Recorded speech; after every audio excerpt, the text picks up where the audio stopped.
In Cleveland, Ohio, Charles, there's some serious controversy around decisions that were made by two assistant high school principals involving 4 ski masked shooters with guns in their hands approaching the school and attempting to get in the school. So one of the assistant principals who knew one of the young men, he was able to identify him, decided to use a technique to trick them into an area of the school that was designed that once you're in that area, up under no circumstances is it possible for you to enter the school. His fear was that they would shoot out the windows and easily walk into the school. And they were waiting on police to arrive. And during that time, they had to do something in his mind to let me become creative and very thoughtful right now in a crisis and trick these young men into an area to where they cannot get into the school and we can save lives. Many are condemning them for doing that, but some understand that they should be applauded for using such a brilliant technique to trick those boys into a designed area that was designed to keep shooters from entering the school. I'm not surprised by your spin on this. The problem is it has no relationship with the truth. And for me, the truth is the singular thing that matters. What happened in this school in Cleveland, Garrett Morgan High School, with 285 students from 9th grade to 12th grade, largely, predominantly students of color, who were all endangered by the decision-making of these two vice principals, who actually stated their reason was they were concerned about the safety of these 4 young men with guns. But let's talk about what really happened. 3 cars pull up to the student parking lot, or to the school parking lot, and the security guard is concerned and determines that these students, these young men endanger the students. So you had 3 stolen cars, 4 people, at least 3 guns. We don't know how many guns because one of them got away. And these virtue signaling, the good guys are the bad guys are the good guys, vice principals decided to ignore the directives of both law enforcement and the staff security at the school that is designed to keep those students safe, who said lock the doors, lock them out, keep them out. They said, oh no, the police might hurt these young men, let's bring them into the school. In your story, put them in a vestibule they protect. That's not what happened. When the police got there, because these accomplices, these vice principals were accomplices, and they were playing putting politics over the public's, of the safety of the lives of their colleagues and all the students in that school, they said, come in, I want you to be safe from the police. When the police got there, those 4 men fled. Those 4 young men, a couple of them were juveniles, they fled, and it was a lengthy chase where they were stopped. 2 of them were armed with guns. If your interpretation of the chain of events were as such as you say, do you not want to let me finish? Then you would be right. Well, okay. You went on for 3 minutes. Well, this is a long segment, and I got to respond. I've got to respond to your dishonesty. Take right? 2 more, please. So what happened? The cops get there. These accomplices, the vice principals, had let them in the school.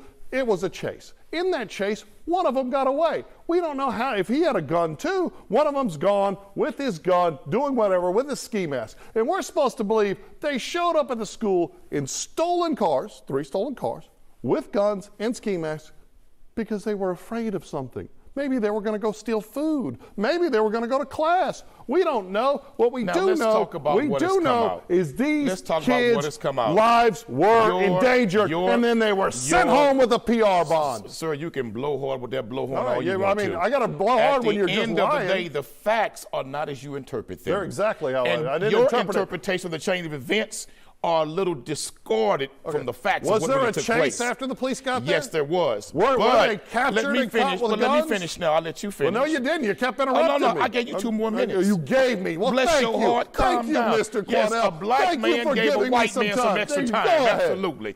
So the bottom line is these principals said, let me trick them into a secure area that was designed to trick school shooters and school threats into that area. So once they got into it, it was impossible to enter into the school. Now, had they just let them into the school building like you're trying to interpret it, then they would absolutely be wrong, complicit, and should be fired. But no, they used a technique that they were trained to use in getting those young men tricked into a secured area where they could run back out to the street, but they couldn't no way get inside the school building. This is not hug a thug. This is not protect criminals. What this really is about 2 principals who did use a brilliant technique to help save lives. Because we didn't let them stay outside and the police engage in a firefight and they all get shot up and killed or cops die.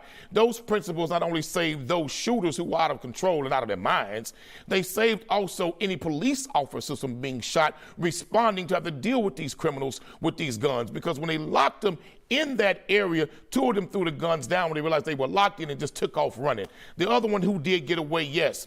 But those principles not only help save the students' lives, they also save the lives of first responders by preventing a shootout. You know, it never shocks me your ability to just make stuff up out of the ether and engage in this make-believe.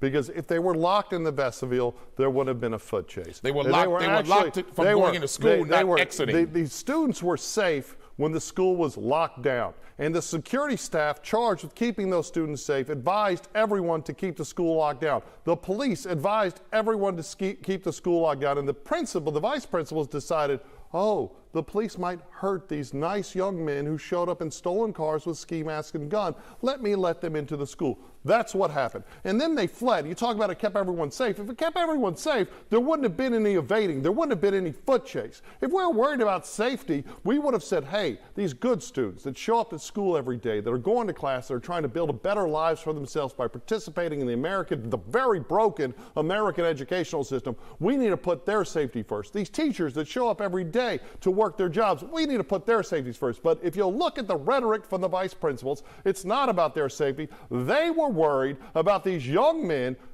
coming up to the school and being hurt by the policemen that showed up to respond. And again, now, 3 stolen cars. I'm not done. 3 stolen cars, at least 3 guns, 4 guys. 3 of them are captured. 1 of them gets away. 2 of them released on a PR bond immediately because you know what? Now, they just showed up for school with guns and stolen cars. I'm not done. In hindsight, one of them stays in jail. Also. Why? Because he was wanted for another robbery. The good guys are not the bad guys, and the bad guys aren't the good guys. This is disgusting. But I will say this. Fire them now. But I will say this. It does concern me. That you're on team gangsters showing up in schools with guns? No, it does concern me, something that you brought up, the point that you brought out. And I am man enough to admit if you said something that I agree with that appears to be factual. It does concern me that you have 4 students show up at a school. Well, not all of them were students. Well, not exactly, right. But you got 2 that were. 4 suspects with ski masks show up at the school with guns and stolen cars. Why would you release them so quick, even if they never had a criminal history? I believe that they should have been kept in jail longer to allow further investigation into the real motive behind all of that and what was their actual intent. Because to just let them back out on the streets like that after attempting to commit a horrific crime is extremely concerning to me.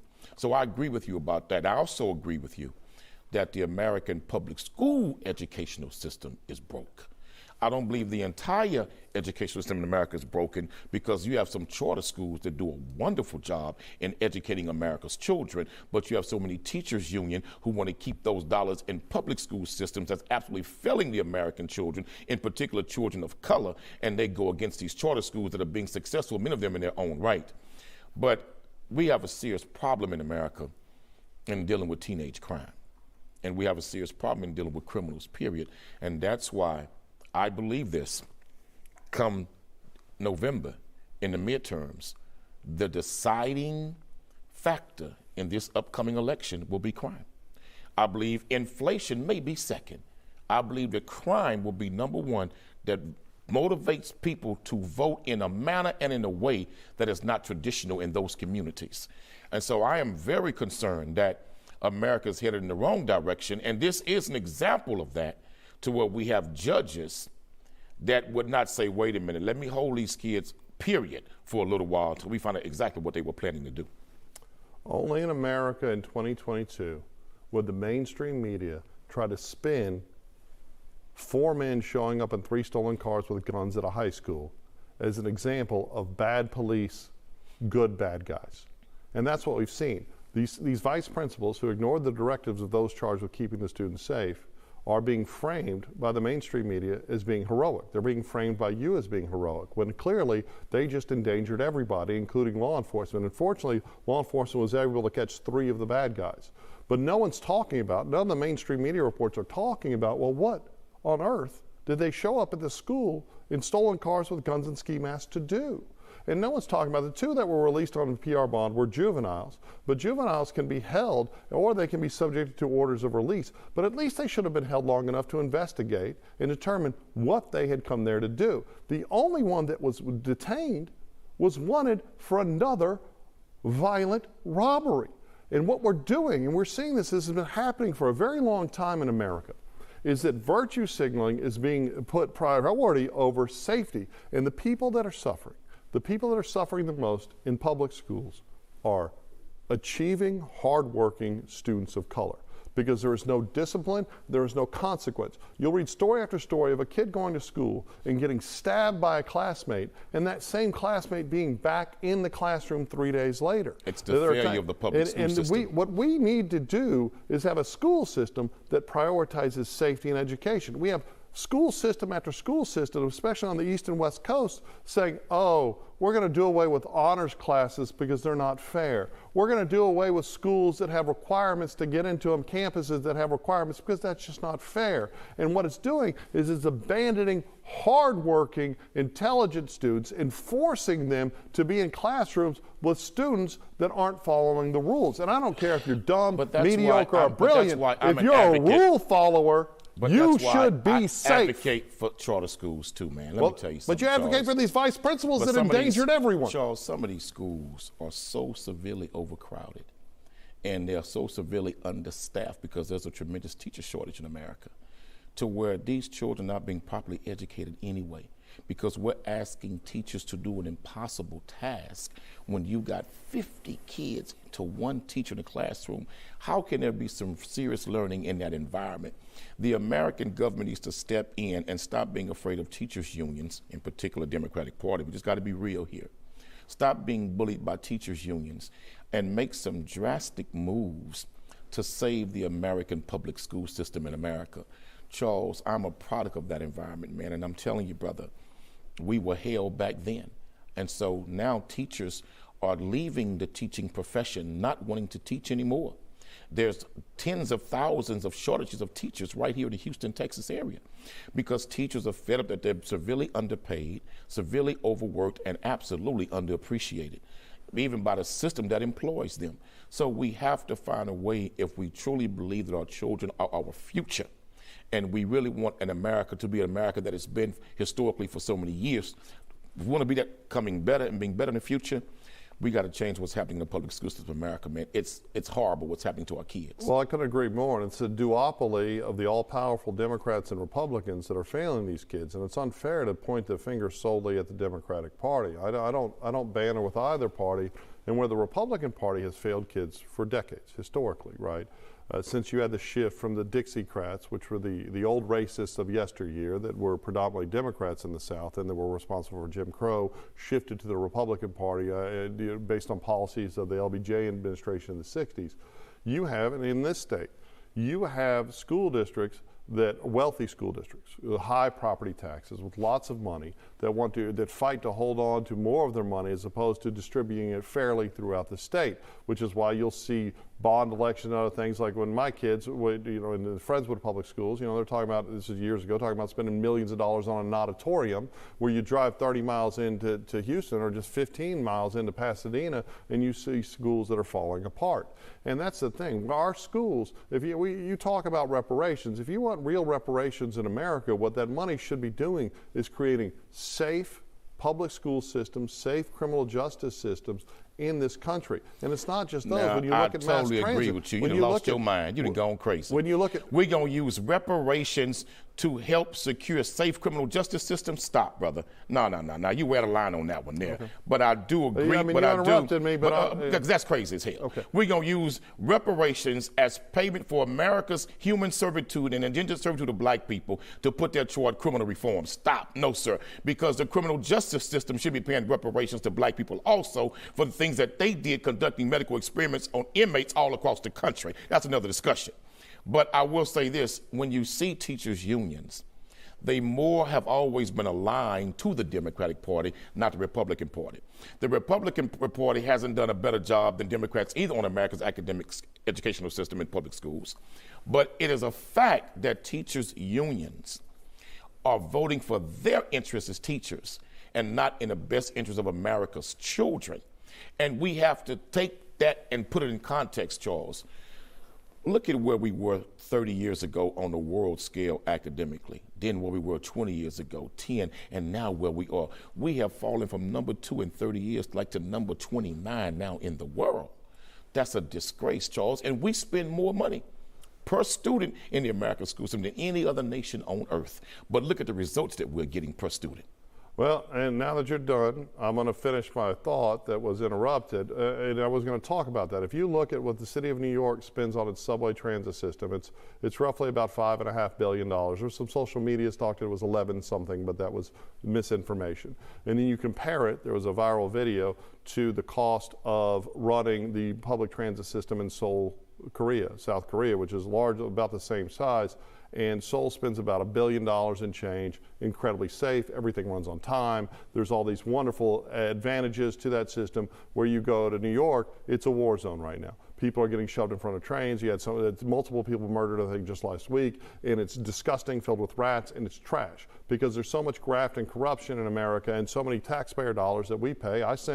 I sent the government the price of a home on Monday because it was big tax day for me, and it's disgusting how much we pay and how little we get back. But when I'm talking about the criminal justice system, right now our prison systems are severely underfunded, and we throw a tremendous number of people in prison and a disproportionate number of African American men, and it is unsafe conditions. It's horrifying. You take people, especially drug addicts, you put them in prison, and they are turned into monsters, or they're horribly victimized until they're permanently broken and they can never reintegrate into society. If we're going to first of all, we shouldn't be putting anyone in prison just for personal drug use. We do it all the time. It's idiocy. It should never happen. What we should put in prison is people that victimize others, violent criminals, people that steal, people that do horrible things to other people. And when they go to prison, it should be safe. They shouldn't be forced into racial gangs. They shouldn't be subjected to violent sexual assaults. We should have safe prisons. Schools should be broken up between not on race, not on intelligence, not anything, but kids that obey the rules and kids that don't obey the rules. And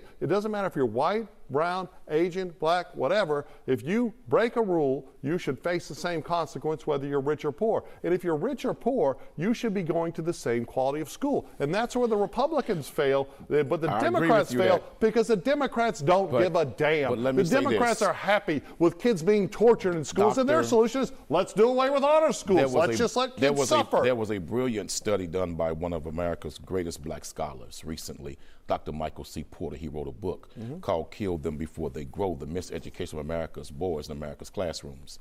And he broke down the public school to prison pipeline.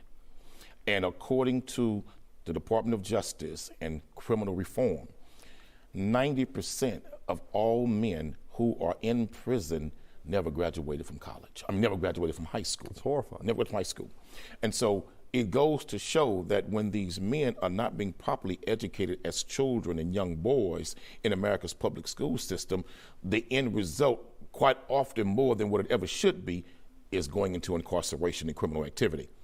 If we had a better academic system in America that truly served and educated America's children, I believe that the school to prison pipeline wouldn't be what it is today. It is a direct connection to miseducation to incarceration. Charles, our system in America, man, no matter what your race is, according to statistics, the American student is at the bottom, no matter where you're being educated, anywhere in this country, whether it's the affluent suburbs or the hood. We're not at the bottom, but we're not. When you look at advanced nations, bottom, brother. We're doing a very bad job. And when you see what we spend per student compared to other nations who are getting much greater results than we are, we need to have a summit, and a state of emergency needs to be declared about the public school system in America, man. Well, let's look at this one situation, and I know we've got to wrap it up in a little bit, but let's look at this one situation. It's my understanding, I could be wrong, that you had two left-wing, very liberal, white administrators at a school decide to let 4 African-American men with guns and ski masks and stolen cars into a school because they were worried more about their safety than the safety of the students. And that's just nonsense, woke virtue signaling, right? And these vice principals would rather be seen as somehow liberal heroes. And I say this as someone that I am very socially liberal and I don't even like the term fiscally conservative. I am fiscally responsible, and I think the government should do, how can we send billions of dollars to foreign nations every year, specifically Ukraine. While we have no health care solutions for children in America, we have crumbling schools across this country. And when the Democrats run almost every major large city in this country, and they run the school boards. I mean, look Houston, at the crime rate. HISD is just underwater in corruption and horrible outcomes, and kids are scared. I talked to this. When I was the presiding municipal judge, it was the Pasadena Independent School District that fed into the South Houston High. And I used to get tickets all the time for disruption of class and disruption.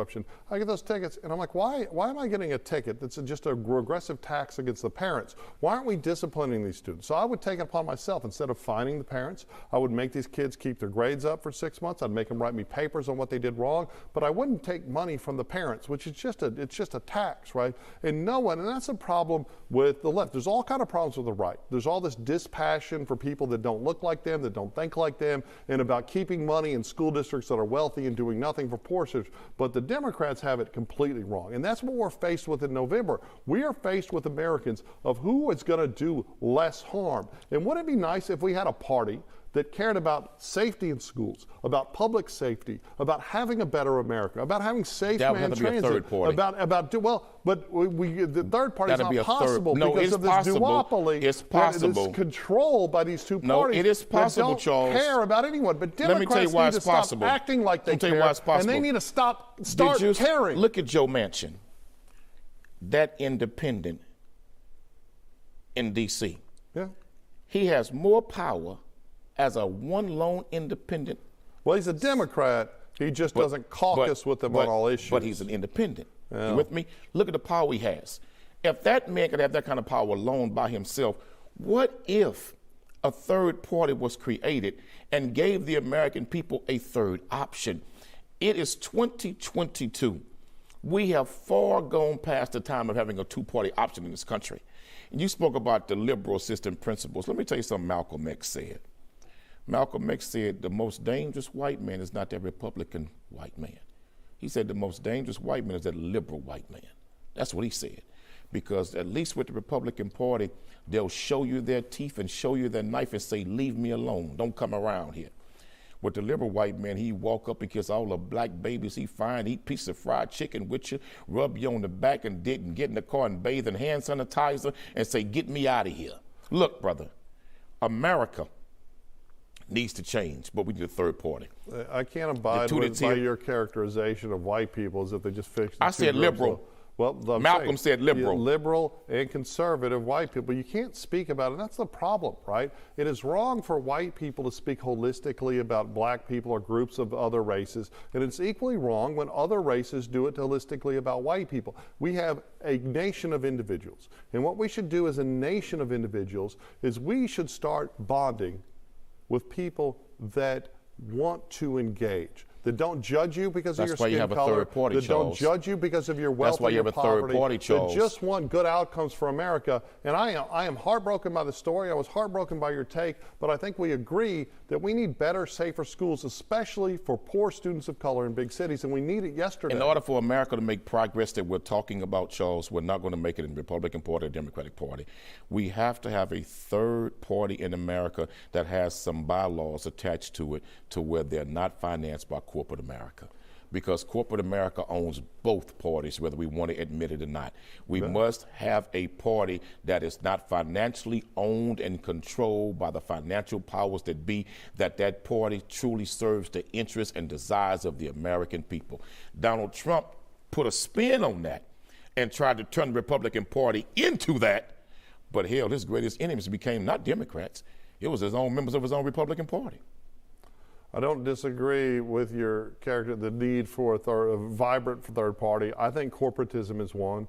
I think the money is one until the court system, until the Supreme Court and the national, but none of them are invested in removing corporate dollars because that's how they get rich. This is a new vehicle for great wealth in this country is go to Washington, D.C. as an elected official, whether populist, Democrat, populist, Republican, conservative, establishment, whatever, you get there and you get on that gravy train. And we need to, of course, what our federal government is doing is they're getting IRS tax agents to go after all of us, right? Instead of, they should all be looking directly in Washington, locking people up. You need to start with the Biden family criminal organization, and frankly, this will piss you off, a lot of crime in the Trump organization as well. We need to root out corruption no matter what their ideologies are, hold people accountable, but we also need to hold our media accountable. The media spun this story, and I think they lied to you, and I think they got you, and the media lies to people every day, but most extremist pundits lie every day too. Why do any of them lie? Corporate dollars. Charles, let me say this to you. Thank God for me and you telling the truth. Charles, let me say this to you, and let it be said first on FaceOff. I'm going to make a prediction. If inflation is going to hit America, and the recession that is coming, that's being predicted by some of our financial great minds, all of them, if it's going to hit America like they're saying, and if Biden's numbers continue to fall, I'm going to tell you what's going to happen. I believe Biden administration is going to be convinced to take America into a war. I don't disagree. Because no sitting president has ever really been unelected during a time of war. And none of those rich aristocrats' kids go to war. I believe that they're going to trick the Biden administration into saving his presidency by taking America into another war. I don't think you're going to trick him. I think he's going to agree to it. It's disgusting. I absolutely agree with you, Quanell.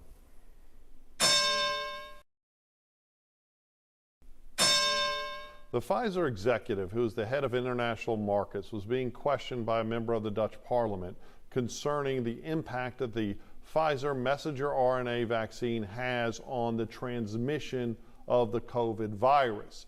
And she conceded that there was no testing to determine its impact on transmission prior to its introduction to the market. Albert Bourla, the CEO of Pfizer, who oddly enough is a veterinarian by education, which shocked me. He's had COVID twice, both times after having the vaccine, I believe. I was a participant in the Pfizer vaccine trials. I got the placebo initially, and then I was unblinded, and I got the shot. I've had all the shots. I've also had COVID once.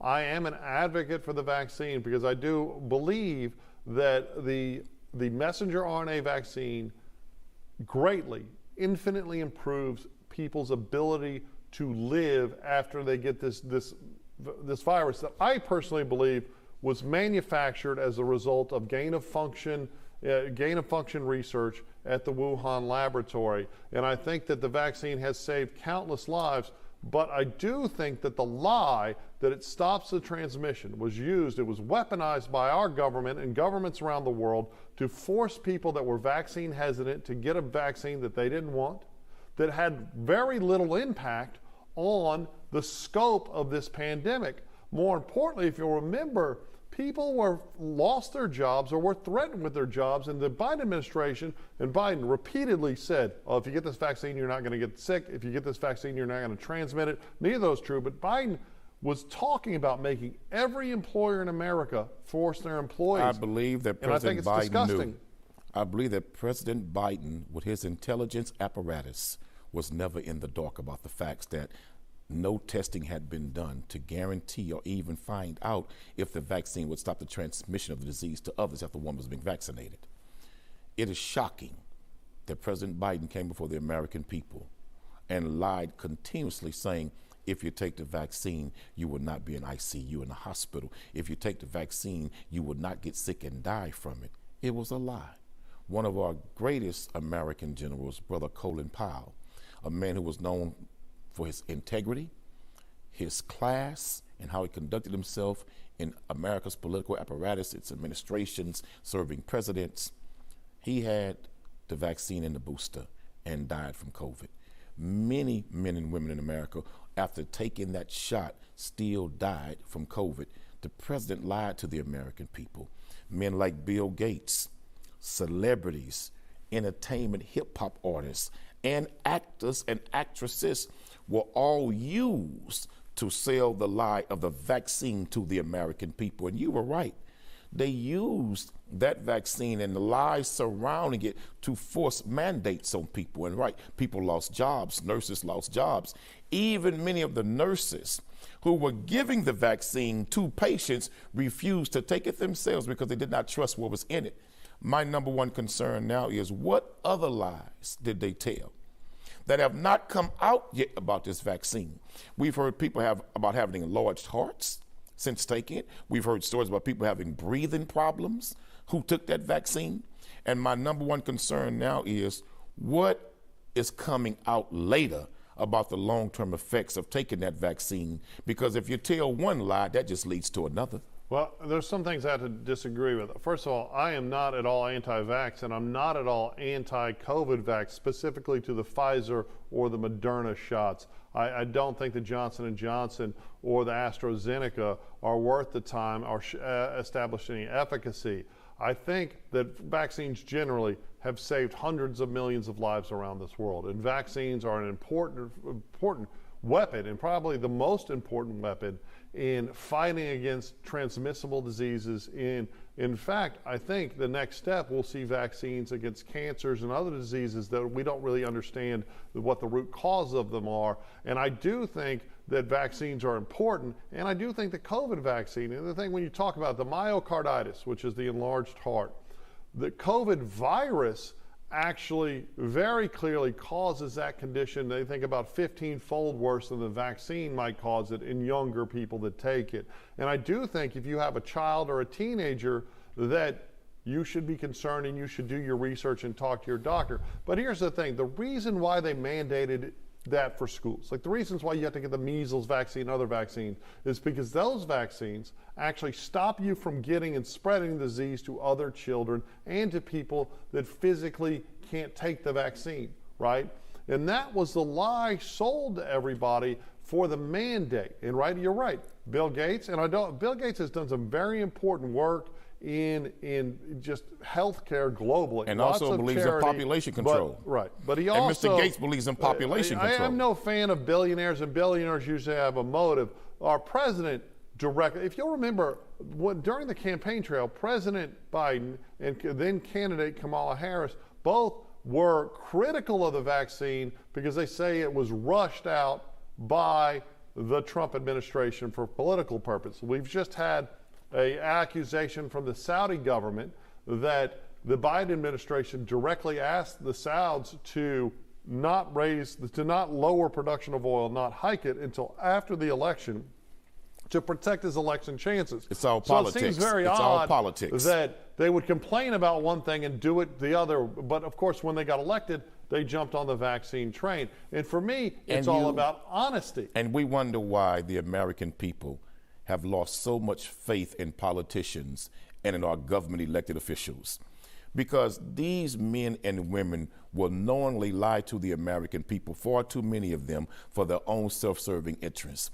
And they'll do whatever they need to do that is possible to get reelected. If they got to kiss Satan and do the tango with him to get reelected, they'll do it, many of them. But they've got to kill hundreds of thousands of people. And they don't mind doing it to get reelected. Right. Let me say this about these vaccines. I remember learning as a young man how the United States government, Department of Biological Warfare, used the Tuskegee experiment and lied to black men in Tuskegee, Alabama, about they were vaccinating them against measles, smallpox, etc. But they were really shooting them with syphilis and gonorrhea, the worst virulent forms that they knew of, and gave it to them on purpose and lied to them about vaccinating them. The American government just apologized just 2 weeks ago, government officials, about conducting an illegal experiment on black African-American prisoners in prison. And when they questioned it and started filing lawsuits, they claimed it was vaccinations that they were giving them, only later to learn that they were giving them some of the worst chemical and biological warfare material known to man that they gave in Agent Orange. Why you think so many people distrust politicians? Now you see, in 2022, our president come before the whole world and says, if you take this, you won't get sick. You take this vaccine, you won't be in ICU. You lied. Well, it's not even just about the sickness. And I do actually, if you look at the science, and I've looked at it extensively, I'm no scientist, but if you have the vaccine, you have a far, far infinitely better chance of surviving this virus. And I personally believe the virus was created downstream from gain-of-function research in the Wuhan laboratory. I think China will never be held accountable. I think it's abject cowardice for the world not to insist on an investigation and this nonsense theory of this wet market, and it disgusts me. But that was just the beginning of the lie, right? And if you'll recall that when the pandemic had just started, you had Tom Cotton, the senator from Arkansas, saying, hey, y'all, this is serious. We need to take measures. And you had Chuck Schumer and Nancy Pelosi going to Chinatown in their respective big cities and hugging people. The virus had a huge impact on Italy because Wuhan has a huge textile business, and so does Milan, northern Italy. And despite knowing about this virus, the Chinese government said nothing. And it So killed the when there's elderly another population. virus, So when another virus pops up, and there's a book called Emerging Viruses we all should read. So when there's another pandemic or pandemic, well, I can't will agree the with American you people think will the American planned... people will the American people trust politicians and what they say to us about the safety and the sincere need for us to take a new vaccine, because now it's one booster after another after another after another? The narrative and the lies continue to change.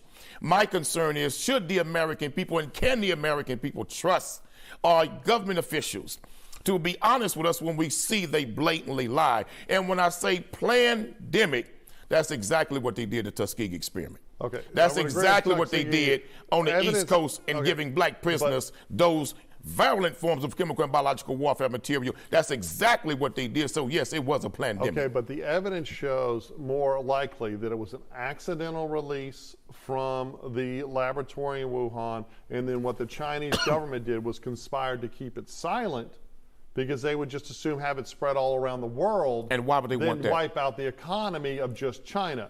Because they don't care. The Chinese government doesn't care about its own people. It's the worst authoritarian regime in the world. So you really believe that it was an accidental release? I do believe. I think if you'll do some research, I think the evidence suggests that it was an accidental release, but it was intentionally not contained. You had this elderly population in Italy that was wiped out, devastated by this, by the silence and the complicit silence of the Chinese government. And then you had it spread all the way around the world. I think this so subject... I don't think it was, hold on, but I don't think it was designed. And I do think that Pfizer and Moderna created a vaccine that is not your traditional vaccine format. It is one that's designed to prepare your body. I don't trust any of them. Well, I get it. I believe look that at the opioid crisis. Pfizer was in a rush to be the pharmaceutical company that got it out first for profit. Well, clearly, and the reason there was why, a huge profit. reason why the proper trials and research was not conducted was for the purpose of making substantial profits like never before in American history for these pharmaceutical companies. We cannot trust our government officials, unfortunately, to be honest with us. And going back and watch the reels of how they lied to the American people about the vaccine. What happens when there's another one, when we desperately need to take a vaccine that honestly really works? Will we trust them to do it? Okay, but here's the thing. The vaccine actually does work, and that's the thing. I disagree with the notion that people should be forced to get it. And the lie that was told was to justify the mandate and to force the vaccine hesitant. But I know people that died before they had access to the vaccine, that they may have had, I think obesity was a huge driver. I think it was the biggest comorbidity that drove death. But very people close to me died from this that I think wouldn't have died had they had the vaccine. We know people but who died from it. Hold on. But we also know people who died who took the vaccine. But that's actually the vaccine causing death is very, very I'm not rare. saying that, Okay, but I'm saying that when you're talking about saving lives by taking it, hold on. we know many people who took the vaccine and still died after taking even the booster and second booster shot. They still died. That's actually not true. When you look that is true. But when you people did not die after taking that vaccine. When you look at the mortality rate from COVID, from the unvaccinated versus the vaccinated, it's radically different. The messenger RNA vaccine I am had telling a huge you, impact. I don't even trust the data that they put out there about how many people actually had it and how many people actually died from it. Look, if you will sell that lie, a concocted plan lie to the American people, you will also manipulate the data to make it look as though what you want to support your narrative when you know you're lying already. Let's go even further. When we look at the Sackler family and their companies, I think they must be releasing something in the ass, because I'm coughing uncontrollably. They're probably trying to shut me down on this subject matter. Opioids were billed to America as this safe painkiller, right? And they got a rubber stamp from the government, and they created hundreds of billions of dollars in profit, and they have ravaged this country, and they've ravaged the world. The real drug dealers. What you have is Big Pharma was watching Afghanistan, the big real drug dealers. Colombia, and the narco-terrorists and cartels making billions of dollars off the drug business and actual, not synthetics, but actual heroin. And they said we need to get on that business too. Where are the calls from elected officials to indict the pharmaceutical heads of this country who waxed rich, super rich from opioids and killing tens of thousands, hundreds of thousands of American people? They paid people. billions in fines when they made hundreds of billions of dollars. So now, but the drug dealer on the corner, the young brother on the corner selling rocks, he was allowed to pay a fine and go home and say, don't do it again. But that's exactly what the real corporate drug dealers did, who killed tens of thousands of American people with the opioid crisis. How I feel about the idiocy and the oppression of the drug war. Why? Because the poor little brothers was black and brown brothers, but those white boys who were super rich, pharmaceutical company owners and executives, they didn't go nowhere. They paid a fine and said, let them die anyway. We'll pay a small fine. It's pennies on the dollar what we made. Let's stick it. Here's something no one's ever talking about. There is mounting evidence to suggest that the Biden campaign and those that supported the Biden campaign within our government delayed the release of the vaccine by about a month because Trump wanted it released before the election for his political benefit, I'm sure, and Biden didn't want it. So instead of an October release, you had a November release. And they think about 100,000 Americans died that month. Many of them would have lived had they got the vaccine. But does that coincide with what the Saudi government just said? That Biden went over there and told them, we need you to do this with the oil and gas prices, and don't do this until after I get elected. Don't do this until after the election time so we can assure progress for us and our political party in the midterms. If they did it with that, I can believe they did it about the release of the COVID vaccine. We want to reduce it to this binary, right? People want to say, well, the Democrats are driving this country off the rails. I think it's politicians, period, brother. Right. And the Republicans are doing a bad job on the state level, so it's the Democrats. But it's not a binary, right? It's not. What we have is this duopoly, this plutocracy of these permanent aristocrats in Washington that don't want disruptors. They don't want disruptors whether they're Alexandria Ocasio-Cortez or Donald Trump. They don't want any disruptors in there because they want this new permanent class of wealth building through participating in this narrative and then leading to wealth. And what the media is largely trying to help them do is help the Democrats become the single party, right? And the truth is, we don't have to reduce politics to a binary. What we can say is we want truthful politics. While I support people getting the vaccine, I would have a long conversation. But when you say vaccine, I mean Pfizer or Moderna. I think it has saved lives. I absolutely disagree with forcing people. I agreed with pragmatism. I think masks probably reduced transmission at some level. I can believe but I that. completely disagreed with lockdowns that destroyed the economy, led people to suicide, and destroyed so many lives. Right? And the thing is, there is a happy centrist position where, yes, we should have a vaccine accessible to everybody that wants to take it. Let me tell you something, and people should be allowed to say, hey, I'm going to be pragmatic. But the lockdown made many families stronger. The lockdown had the opportunity now for families who never sat down with each other at the dinner table to sit down at the dinner table and the breakfast table. The lockdown allowed parents who were not spending any quality time with their children because they was working 1, 2, and 3 jobs, but now they was at home with those children, working with them, spending the quality time with them. So the lockdown was not all bad for everybody. It was bad for the economy, but it did a lot of good for families who had not spent quality time together to spend quality time together. I'm telling you something the lockdown did. The lockdown ended a whole lot of marriages that never should have been married in the first place. The lockdown convinced a whole lot of men and women it was time to go, baby.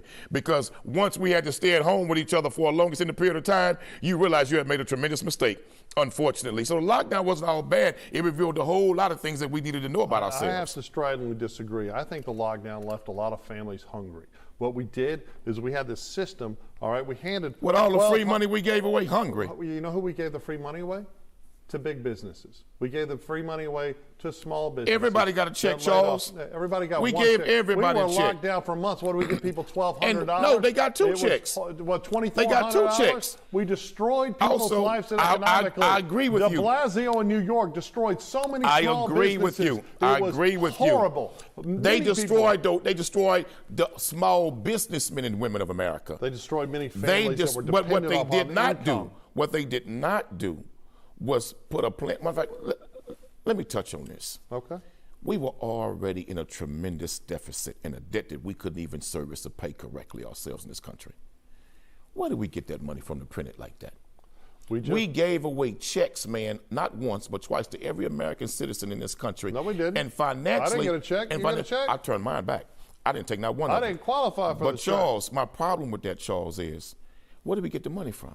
Well, we crunk up the printing press. But this is the new lie of the Democratic And we wonder why Party. we're in recession. They say they've got a universal solution, but it means universal for everyone other than the people that are really paying taxes. Because if you're paying taxes, well, you make too much money and you're screwed. And that's the whole thing right now. We have a government that doesn't care about the plight of the people. Rich, poor, and different. I mean, rich people, they always get their way. And by rich, I don't mean regular rich. I don't mean upper middle class. You mean I mean the super rich, post-monetary super that are rich. buying them politicians. And then we pander. We pander to the people that don't want to participate, the lazy that just want to sit around. But we don't have a party or a government that gives a damn about the people that get up every day, drive to work their asses off, pay their taxes, support their families. They don't get nothing. The government doesn't care about them. And it's disgusting. But let me say this. I am a direct product of America's corporate welfare program. I am a direct product of how the United States government took and attempted to put an entire people on a welfare thinking mindset. And generations of black families were destroyed because of America's welfare program, America's welfare system. So I'm not surprised that a political party in this country would always want to keep a people in financial servitude to a certain class. We in America, before welfare in the black community, built economic industry. Black Wall Street, right here in Houston, we had movie theaters, black hospitals, black banks. This was before welfare. Before welfare, the Harlem Renaissance. Industry was being built by black people coming even before integration. But once they brought in welfare, all of the economic independence we worked hard and unified to establish and build, we threw away and we took welfare. Well, welfare destroyed generations. With broad strokes that, if you look at, aren't very historically accurate. There was a tremendous amount of poverty in the black community and a number of communities. The problem with our welfare system is it's just a dole system that promotes fraud. Like, I don't want starving children in America. None of us do. I think the concept of welfare generally is a good concept to make sure that children aren't starving, because that was what it started off as. But don't make it a lifetime relief fund. There's no saying, hey, we're going to pay you to work at this daycare while the other people are going to put their kids in a daycare and they're going to go to work, or we're going to train you for jobs, or we're going to. There's no workfare. There's no trying to lift people up. But welfare was worse than that. What we're trying to do is get people addicted to that small check, and that's what they did. Repeat the vote. And that's what they did. And in fact, let me tell you something. They should have made it mandatory when they were giving welfare like that any parent that was receiving welfare benefits for their children had to be drug tested. See, it should have happened. Let me tell you why I say that. Okay. Because you never had to live like that. I did. Okay. My I mother, grew up with a single mother on a rent house let me say this. School lunches. My you don't know how I grew up. You didn't grow up on welfare. You're lying. You didn't grow up on welfare. You're lying. Yeah, my you mom had a job. We were You didn't poor. grow up on welfare. Well, yeah, I guess your mom so didn't work. then My let me mom had speak a clear. job. Let we me were speak poor. clear. Look, I'm getting the bottom line is I'm not lying. You ain't grow up on welfare. But as one who did, let me tell you something. Me and my brothers and many little brothers and sisters like me in my community never saw those welfare checks and benefits because our parents were addicted to crack cocaine. Our parents were addicted to illicit drugs. They would take them government checks, they would cash them, and they would go buy drugs with them. We would even get the food stamps. They would take the food stamps and trade them in for cash, and we kids would never get no money to even eat. We were going hungry and starving, even though those government benefits were coming in. It's a fact, Charles. No, I don't disagree. So don't tell me that did not happen. You're the one telling me I wasn't poor because I'm white, because you think all white people have this beautiful existence. Had they put drug testing in place, then they would have seen that a lot of these recipients for welfare, they were not even giving it to the kids, and that something should have been put in place to give it to grandmothers or grandfathers or something, because the system was broken and it terribly hurt many families, the welfare system.